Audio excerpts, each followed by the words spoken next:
Hello everyone, welcome back to my channel. Today I have a quick and simple card tutorial to share with you, making this adorable anniversary card.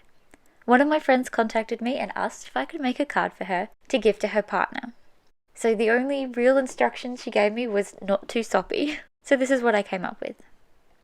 I saw this card on Instagram and really liked the design of it. I thought it was nice and simple and really cute for an anniversary card.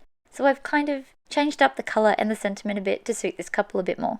To get started, I'm going to simply ink blend my background. Today I'm using peacock feathers, salty ocean, a little bit of chipped sapphire, and a tiny bit of black soot. I really love these colours together. They make such beautiful oceans and really pretty skies. They blend together almost seamlessly. So to blend, I simply use one colour, then the other colour next to it, and using the brush of the first colour, I go back and just keep blending the spot between them until it's no longer obvious that there are two different colours.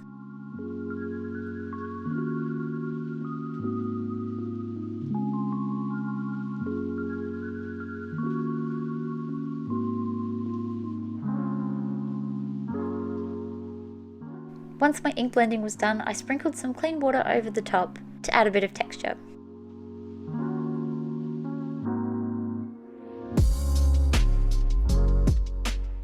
What I really loved about the card that I saw on Instagram was the way that the background was done. I've been having so much fun with this leafy background and I couldn't wait to try it out like this too. So I'm going in with some cracked pistachio. It kind of matches the tones that I've already used, but it's a little bit lighter. And I'm just going to simply smoosh this over all of the leaves. I do this with both stencils so that all the gaps are filled.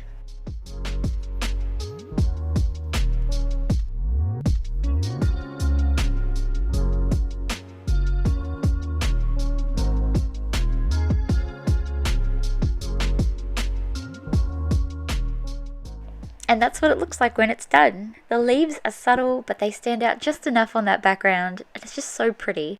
I then use my white gold watercolour pigment all over the top for a little bit of sparkle.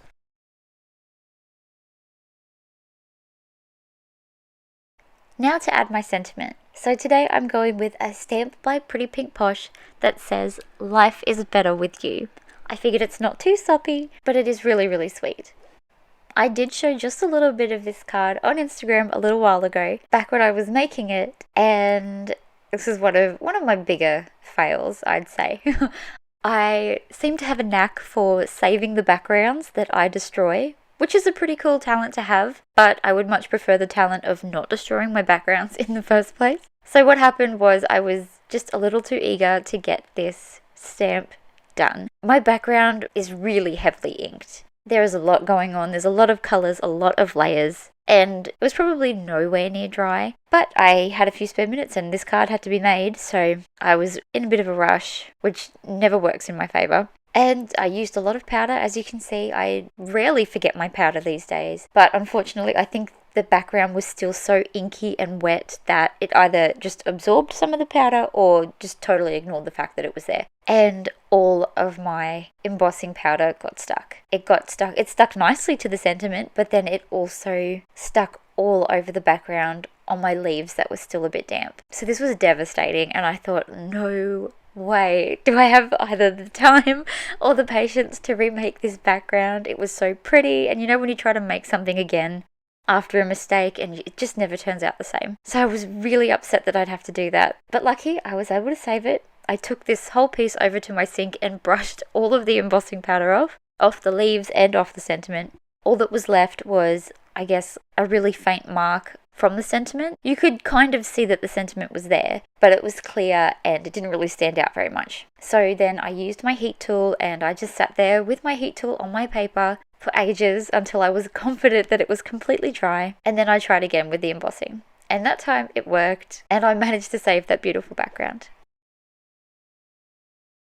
Today I'm using my Tropical Leaves background die, and I'm using that with some black cardstock, and I'm going to be using this as a way to frame the sentiment and this background. I love how this looks. It kind of looks like you're peeking through a bunch of leaves into where the sentiment and the birdies are. Just a really pretty way to frame things. I love this die. So here that one is all done and dry. And now it's time to move on to stamping. So today I'm using these adorable little toucans from the Toucan Do It set and a little flower. And the lizard, of course. He's like my favourite little character from this set. He's so cute. I feel like he's one of those little characters that I have to hide in every card. I'm going to be colouring these in with a mix of Copic markers and alcohol markers. And I'm keeping the colouring really simple today. My colour scheme is simply just some blues and some blue-greens to match the background.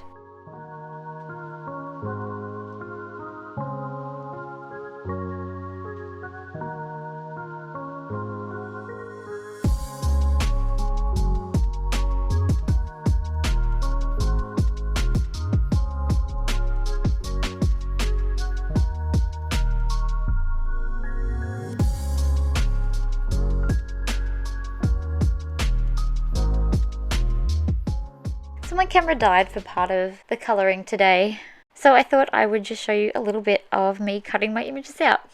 I don't think maybe I've ever actually shown this, but for a majority of my images I do fussy cut them. This is purely because of a very tight budget. I would love to get all of the matching dies to match all the sets. I love the sets that I do have matching dies for. It does take a bit of pressure off my hands, but I don't mind doing this. If this is the only way that I can have my collection of stamps, then I'm more than happy to cut them out.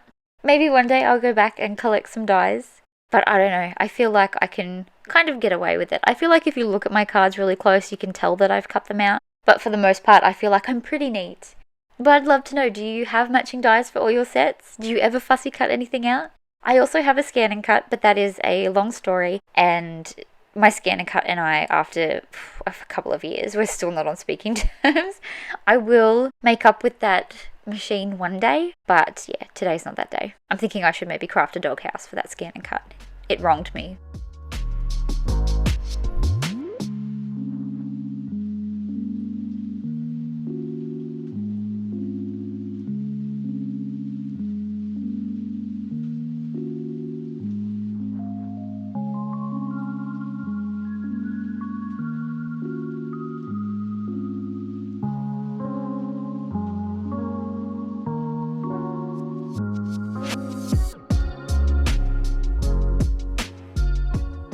Okay, so there we go. All my little images are cut out, and now I'm going to stick them onto my background. To adhere my images today, I'm either using some PVA glue in my fine tip applicator or some little foam squares. There's not a lot going on this card, so I thought it would be really nice to have the toucans with a bit of dimension.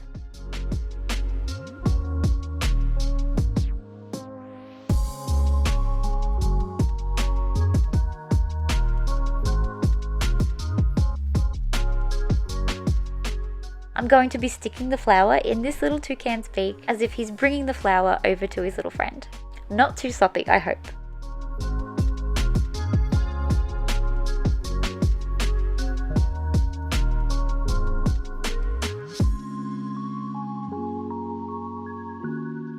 I put some double-sided tape on the back of my card front just before I stick it onto my card base.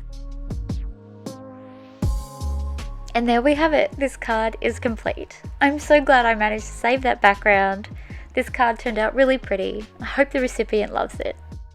If you enjoyed today's tutorial, then please don't forget to give this video a thumbs up and subscribe if you haven't already. I'd love for you to stick around to see what I make next. Thank you so much for watching. Bye for now.